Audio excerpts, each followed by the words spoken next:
영화엔 다양한 러브씬이 등장합니다. 그리고 종종 에로 영화보다 더한 수위의 배드씬이 등장하기도 하죠. 오늘은 문 남성들을 설레게 한 레전드 배드씬 탑7에 대해 알아보겠습니다. 새끼는 아주 리얼한 정사씬을 담아낸 것으로 유명합니다. 2007년 개봉했으며 개봉 당시부터 실제로 한 게 아니냐는 소문이 무성했죠. 국내 관객 192만 명을 동원했으며 전 세계적으로도 대박이 터진 작품입니다. 새끼는 실화 바탕의 소설을 영화한 것이라 스토리도 매우 탄탄합니다. 정보부의 핵심 인물인 탕웨이가 의도적으로 양조위를 암살하기 위해 접근하는 내용이죠. 이 영화는 작품성이 아주 뛰어나며 배드씬의 연출 또한 잘 구성되어 있습니다.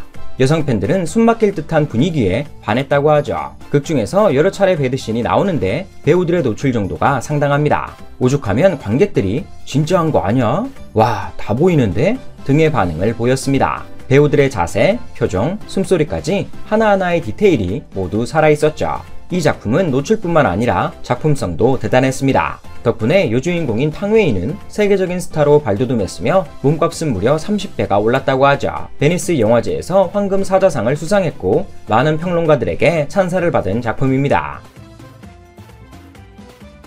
언페이스풀은 영화 평론가 이동진조차 매료시킨 작품입니다. 2002년 개봉했으며 극중에서 나오는 두 번의 배드씬이 정말 유명하죠. 불륜 영화의 교과서처럼 여겨지며 전 세계적으로 3,100억 원 이상을 벌어들였습니다. 언페이스풀은 단란한 한 가정을 보여주며 시작합니다. 10년차 부부인 에드워드와 코니, 그리고 아들 찰리를 보여주죠. 그러나 행복이 절정에 달할 무렵 비극이 벌어집니다. 아내인 코니가 한 외간 남자를 만나며 성적으로 강하게 이끌리게 되죠. 그리고 세 번째 만남에 정사까지 가지게 됩니다. 작품에선 둘의 격렬한 관계를 묘사하기 위해 아주 강렬한 배드씬을 넣었습니다. 연출 또한 상당히 에로틱했죠. 관객들은 수위는 높지만 작품성이 대단하다 라며 극찬을 아끼지 않았습니다. 배드씬 장인인 에이드리언 라인 감독의 디렉팅이 잘 먹혔죠. 영화는 작품성과 대중성을 모두 사로잡으며 크게 흥행했습니다. 네이버 평점 또한 8.5점을 넘는 상당한 수작입니다. 상류사회는 상류층이 되기 위해 벌어지는 일들을 담은 영화입니다. 그리고 이 과정에서 피리 정사씬이 등장하죠. 2018년 개봉했으며 개봉 전부터 많은 기대를 모은 작품입니다. 영화 초반 태중과 수연 부부는 사회적으로 성공한 커플로 비춰집니다. 하지만 이들은 더욱 상류사회로 가기 위해 서로의 불륜 따윈 눈 감아주죠. 남편은 여비서와 바람을, 아내는 재벌가 회장에게 몸을 바칩니다. 상류사회의 레전드 배드씬은 여비서와 바람을 피는 장면에서 등장합니다. 당시 김규선이란 배우가 여비서 역을 맡았는데 관객들이 김규선만 기억난다 라고 할 정도로 배드씬이 강렬했죠. 최근 탁재훈의 유튜브 채널에 나와 그 배드씬 연습을 위해 남편과 밤새 특훈을 했다고 밝히기도 했습니다. 덕분에 영화는 흥행하지 못했지만 김규선이란 이름을 알리는 데는 성공했습니다. 거짓말은 원작자의 작가가 구속되었을 정도로 화끈했던 영화입니다. 이 작품은 영화 주제 자체가 성에 맞춰져 있죠. 2000년 개봉했으며 개봉 당시 큰 화제가 되었던 영화입니다. 당시 수위가 워낙 높아 등급 보류 심사에서 2번이나 퇴짜를 맞았죠. 이 영화는 38살의 남자가 18살의 여고생을 만나는 서사를 보여줍니다. 만나지 며칠 만에 금세 사랑에 빠지며 시도 때도 없이 정사를 치르게 되죠.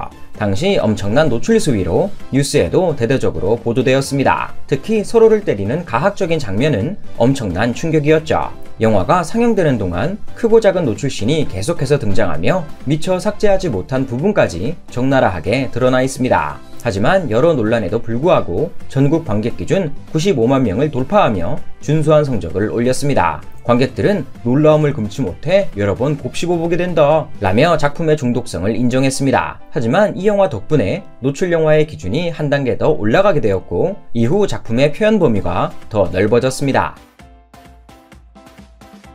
해피엔드는 한국에서는 보기 힘든 치정 스릴러 멜로입니다. 시사회 당시 최민식과 전도연이 얼마만큼 활약했을지 많은 기대를 모은 작품이죠. 1999년 개봉했으며 2019년 재개봉했을 만큼 수작으로 꼽힙니다. 총 116만 관객을 동원했으며 청소년 관람불가 영화였지만 훌륭한 흥행 성적을 거뒀습니다. 작품의 줄거리는 실직자 최민식이 아내인 전도연의 바람을 알고 괴로워하는 내용입니다. 극중 전도연은 잘나가는 커리어 우먼으로 나오는데 첫사랑을 만나며 불륜을 저지르게 되죠.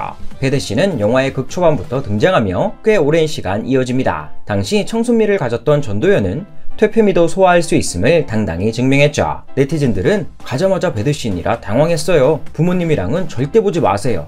등의 멘트를 남기기도 했습니다. 전도연은 이 작품을 통해 국민 여배우란 타이틀을 달게 됩니다. 시간이 지나면서 전도연은 대성했고 이 영화 또한 재개봉되며 명작의 타이틀을 이어가고 있습니다.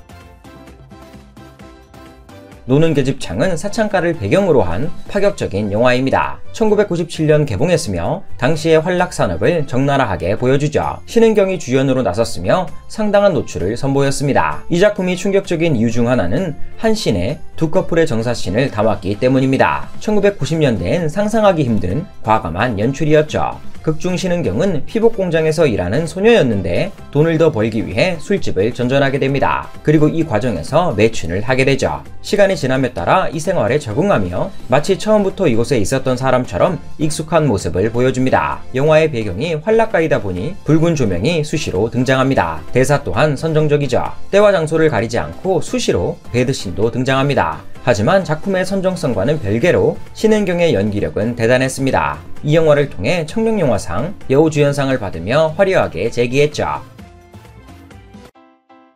조금만 더 가까이는 에로티시즘의 정점이라 불리는 영화입니다. 2010년 개봉했으며 남녀 사이의 미묘한 감정을 다룬 멜로 작품이죠.